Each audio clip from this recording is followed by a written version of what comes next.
Competent Biblical Counselor. I'm Dr. Dave Jones, and this is the second part of our series entitled, Are We Setting Up Pastors and Church Leaders to Fail?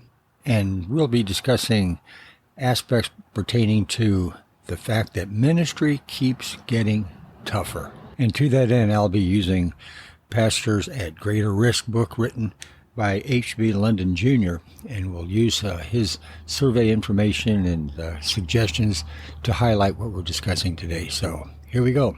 A recent survey shown in that book says that 19% of pastors indicated that they'd been forced out of ministry at least once during their ministry. Another 6% said they'd been fired from a ministry position. The typical pastor has his greatest ministry impact at a church in years 5 through 14 of his pastorate.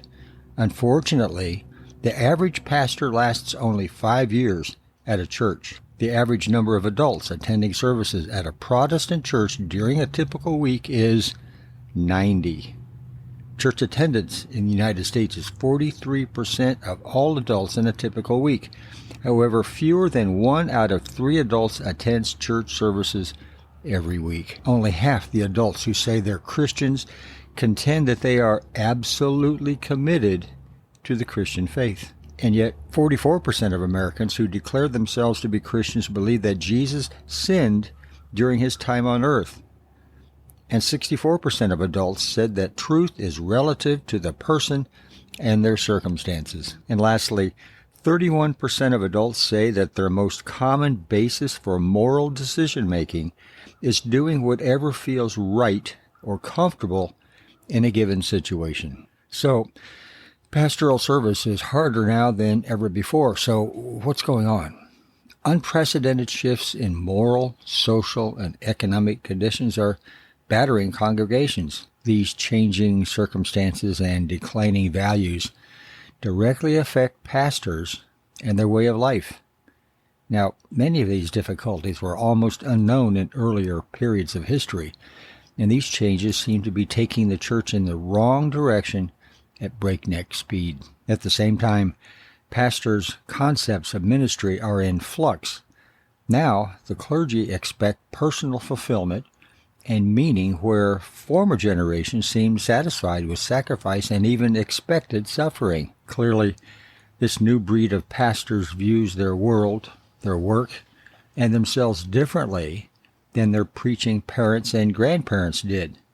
Not better or worse, just different. One pastor trying to accept these challenges said, "The work is harder than ever before, but the difficulties mean they need us more." So let's look at some of these challenges that the pastors face today and the churches face today at the same time. The first challenge is walk on the water syndrome. Sadly, walk on the water syndrome triggers in a few pastors an obnoxious, pseudo-holy, prideful opinion of themselves. They allow themselves to believe the nice things parishioners say about them. They think they're always right. They resist accountability. The second challenge, disastrous personal problem. Every day I read in various news sources from pastors and their wives and how they detail the consequences of secret sins, describe emotional brokenness, and explain stress that one pastor called a boiling inside that feels like I swallowed burning sulfur. You'd expect that any occupation dealing with stressful issues would cause casualties. Pastors aren't any different, and the stress is multiplied over and over as problems grow and snowball. An unsatisfactory reaction or terrifying circumstance in one area significantly impacts other aspects of a pastor's life and ministry. Number 3, church member migration. Like wild geese, church members are on the move. They're not leaving Christianity, they just move to another congregation. This superficial lack of loyalty puts pastors on edge. Long-held assumptions about doctrinal devotion and congregational commitments no longer seem significant. Fewer and fewer people choose a church or continue to attend because of biblical teaching or theological.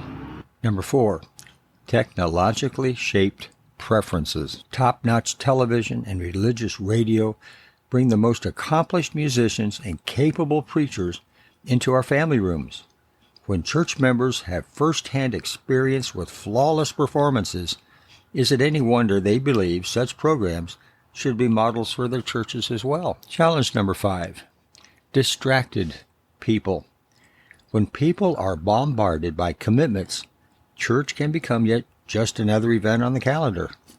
Church certainly isn't the center of family life that it once was. There was a time, likely gone forever, when a revival captured the attention of a whole town. And as a result of these distractions and overcommitments to such a variety of activities, getting people to attend church more than once a week is an uphill struggle. Sometimes it's a battle to get them to attend even once a week. Number 6, consumer mentality. This reality means that when people move to a new community, they choose a church on the basis of what it does for them rather than what they can do for it. Few choose a new church for its biblical teaching or theological soundness. Number 7, suffocating expectations. Pastors are facing a juggling act as they deal with mushrooming expectations from congregation, denomination, community, spouse, children, or even self. In the church, for example, members sometimes say straightforwardly, "Pastor, you are paid to do church work, so you unravel the problems and care for the details." Even emotionally robust pastors find it takes energy and patience to cope with whining traditionalists, demanding visionaries, and lethargic church members all at the same time. And number 8, decimated absolutes. Our permissive society has trashed absolutes. Sures have been bartered into maybes. The 10 Commandments have been rejected as the code of conduct. It's almost as if society is committing suicide by inches because self-control, compassion, tolerance, faith, integrity, and respect for authority are all in such short supply. Even believers routinely substitute an "I'm not so sure" for "Thus saith the Lord." Church people don't run their lives by biblical truth any more than secular people do. Everyone does what's right in his own eyes. Number 9, money struggles. Contemporary money problems force churches to revise their funding priorities radically. Giving is down and costs are up. In most households, including the pastors, 2 paychecks are the norm, and young pastors often carry staggering educational debts into their ministries. Number 10, dysfunctional people. The church attracts dysfunctional people because it represents acceptance, love, and belonging. It's like the family they never had. When those people come to Christ, they bring their problems with them, and they look to the church for hope and healing. When churches ignore these pains from people's pasts, the unresolved issues pop up in strange and unexpected ways. Like poison ivy, the crop gets bigger and bigger when ignored. The result is that many churches have dysfunctional pastors leading congregations of dysfunctional people. What an explosive minefield. Challenge number 11, pastoral defection. Frontline pastors desert because they are frustrated by growing worldly values inside the church and overwhelmed by cultural chaos on the outside. The problem is so large that some church leaders fear that not enough battle-ready soldiers will be available to influence this new century. Number 12, sexual temptation and infidelity. Each week seems to bring heartbreaking news about another moral failure among pastors. In fact, infidelity by pastors may be the bottom line of an accumulation of 1,000 small things that go wrong in a marriage that no one takes time to fix. When ignored, what seems to be unimportant flares into an emotional or moral earthquake. Pastors are especially vulnerable to outside emotional support during seasons of fatigue, frustration, and hopelessness, and those closest to the fallen minister in the family or the local church usually carry scars forever. Number 13, leadership crisis. Regardless of the size of his church, every pastor is tempted to use power inappropriately, sometimes, often, every day. A self-centered craving to be in control, a problem in lay people that generally nauseates pastors, is even more poisonous to the shepherd of souls.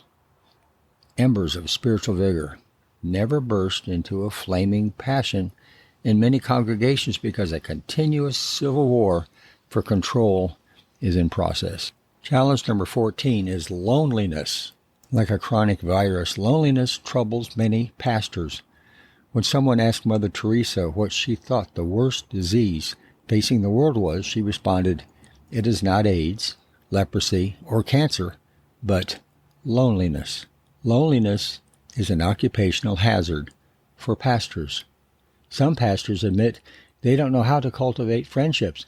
In fact, some even think that living in isolation makes them faithful to their training, that friendships are a sacrifice pastors make to avoid feelings of jealousy among church members. And the final challenge is institutional babysitting. Babysitting a church and a congregation gets even more difficult to bear when members complain, and they will, about inconsequential matters or tattle to the minister about gossip they hear or start. So in closing, that gives you a little more information with respect to what's happening not only continually in the lives of your pastor, but what's happening in your church as well. Remember, the Lord called the pastor.